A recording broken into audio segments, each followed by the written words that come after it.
सुप्रभात बच्चों। आज हम रिमझिम भाग 3 पार्ट 8 बंदर बाट पढ़ने जा रहे हैं, जिसमें एक बंदर और दो बिल्लियां होती है। एक बिल्ली काली और एक बिल्ली सफ़ेद होती है। चलिए शुरू करते हैं।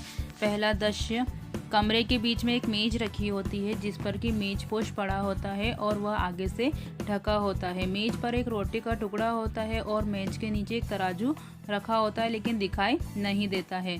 म्याऊं म्याऊं की आवाज़ आती है। म्याऊं म्याऊं कौन करता है बच्चों? म्याऊं म्याऊं बिल्ली करती है। म्याऊं म्याऊं की आवाज़ आती है और दोनों तरफ से काली बिल्ली और बाईं तरफ से, दाहिनी तरफ से काली बिल्ली और बाईं तरफ से सफ़ेद बिल्ली आती है।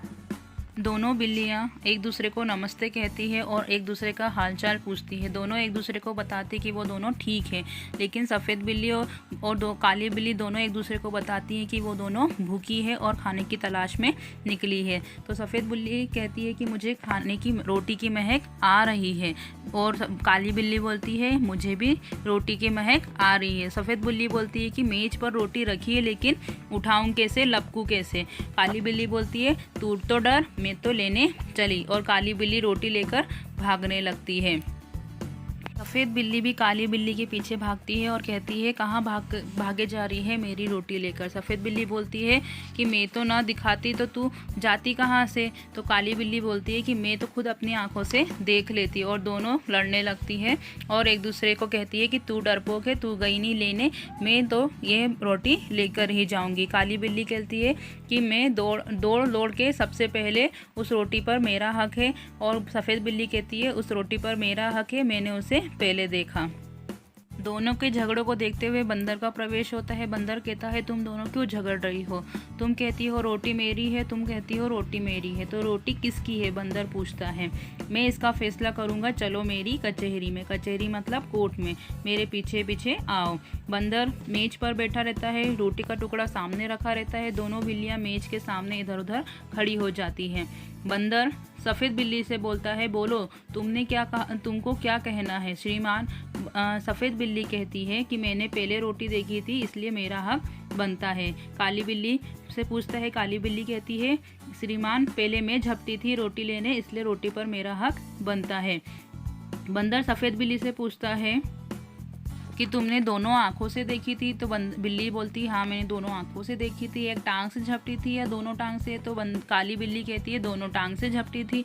बंदर कहता है तुम दोनों का गवाह भी कोई नहीं है और कहीं नहीं है, तो बात बराबर बराबर की है। मेरा फैसला है कि रोटी को तोड़कर तुम्हें बराबर दे दी जाए, और मेरे पास क्या है? धर्म कांटा है। बंदर उस धर्म कांटे पर रोटी को तोड़ने लगता है और दोनों बराबर टुकड़ों को दोनों पलड़ों पर रख देता है। अब बंदर जब दोनों टुकड़ों को तोलता है तो एक पलड़ा भारी हो जाता है और दूसरा पलड़ा हल्का हो जाता है। तो बंदर क्या करता है? बंदर कहता है कि एक टुकड़ा भारी है तो मैं इसे थोड़ा खाकर हल्का कर देता हूँ।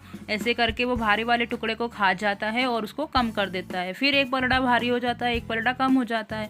ऐसे करते करते थोड़े थोड़े टुकड़े रोटी के बचते हैं और वह आधी रोटी खा जाता है। अब बंदर कहता है कि यह टुकड़ा भारी निकला, टुकड़े को भी कितना एक दूसरे को दिखलाने में ही लगे हुए हैं। मुंह थक गया बराबर करते करते और तराजू हाथ उठा के थक गए हैं। बंदर कहता है। अब बिल्ली बंदर की चालाकी को समझ जाती है और मुंह लटकाए एक दूसरे को देखती है।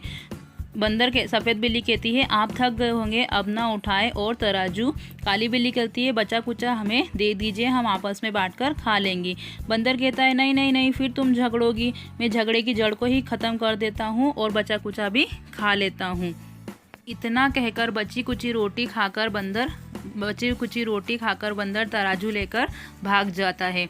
दोनों बिल्लियां आपस में झगड़ा कर बैठी, बुद्धि अपनी खोटी, अब पछताने से क्या होता, बंदर हड़पा रोटी। सो बच्चों, ये हरिवंश राय बच्चन द्वारा नाट्य कथा है जिसे हम अपने स्कूल में अपनी कक्षा में भी प्रस्तुत कर सकते हैं।